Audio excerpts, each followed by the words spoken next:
Now, one thing that seriously jeopardized Gen Z kids' growth, and I think there's no doubt in that, is that their growth was stunted because of the COVID pandemic. That's the time when they were either trying to get into graduation or they were just graduating. And I'm going to get into a little bit of technicalities of what we actually classify as Gen Z. So let's start with the first one, that is the baby boom. I'm going to pull off this Forbes article because it explains in the most detailed manner. Generation Y, aka millennials, are often characterized by an inability to sit still. Born in 1980s and 1990s, millennials are typically perceived as highly and increasingly intuitive when it comes to technology. All right, so that's our focus of attention. Number one, Gen Y, and number two, Gen Z.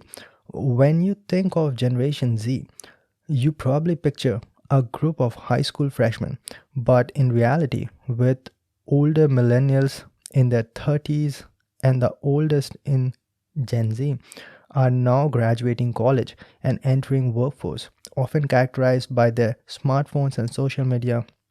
Generation Z, aka iGens, consists of those born on after 1997. So that's going to be a distinct criteria. Born after 1997, born into the cell phones and the internet. So, me personally, I was born in 1994, going to be classified as a Generation Y, and we would be one of the last generation who saw like those PNT cell phones with a cord.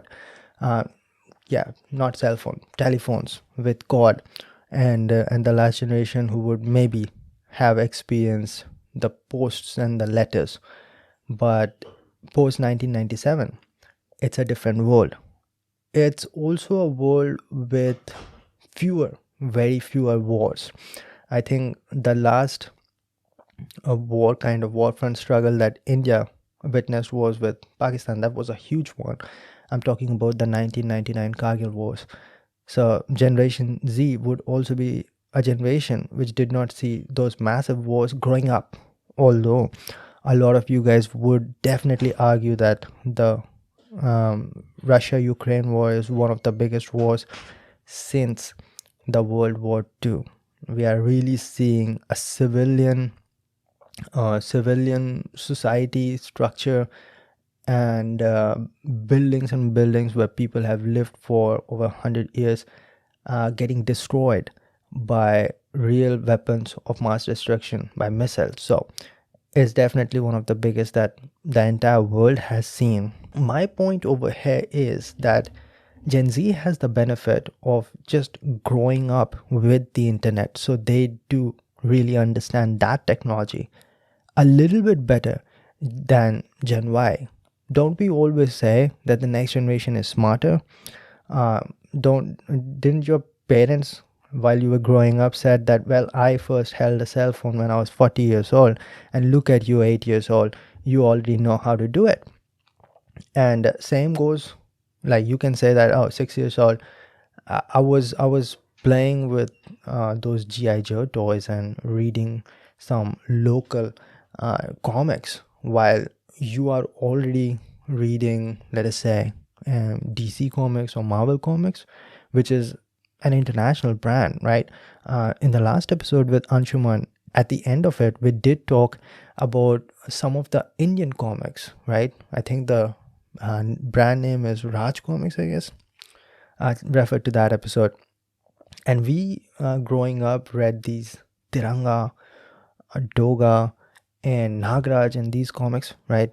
Because we did not had as much international exposure growing up, but a lot of Gen Z would be knowing about Naruto, they would be knowing about Avengers, right? You have a wider spectrum from which you can choose with, and a lot of times I'll be saying you because I know a huge percentage of my audience is actually Gen Z, and it always bumps me out when people underestimate Gen Z.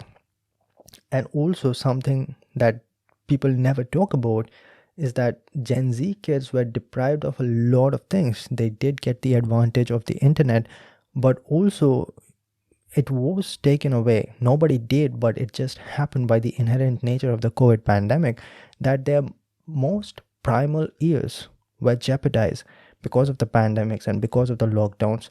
The most important part of my life, whenever I look back, was my college days. The 4 years of undergraduation that I spent in my college, met a lot of new people, learned a lot of new skills, made a lot of connections, kickstarted my career.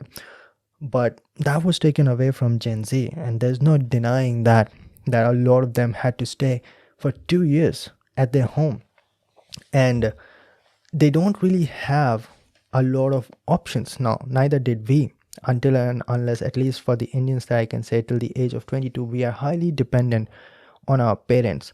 Now, when that happens, and we have talked about it multiple times before as well, if you are dependent on your parents, your decisions are also dependent on your parents. Very few parents, and I know a lot of you go, oh, my parents are different, but bro, exceptions are not examples. And if that's the situation with you, your parents supports you at the same time, says that you can do whatever you want, follow your ambition, follow your passion, well, that's an exception. Majority of the parents do try to control, and parents always tries to influence their kids, and this is not just an Indian phenomenon. This all across the world.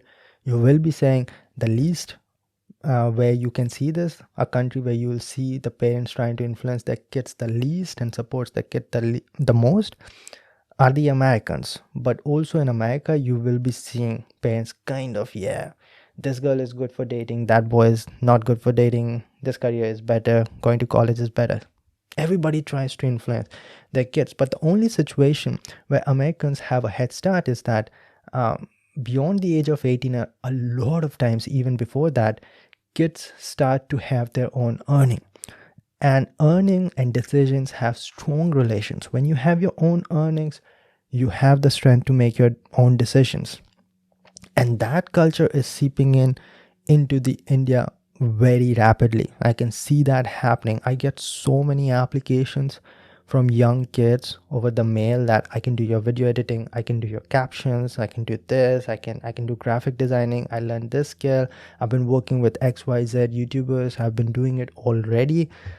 So I don't really work with them because I personally always have a preference of people who are already having experience, and that's where a lot of young kids will be having problem. But they can easily start with young up and coming podcasters or people who are freshly getting into YouTube domain. And not just that, because now, because of the internet availability, they also have opportunity to self-learn other skills as well. For example, coding, data science, other professions, web development. They can keep going on, and a huge chunk of that can be learned 100% for free.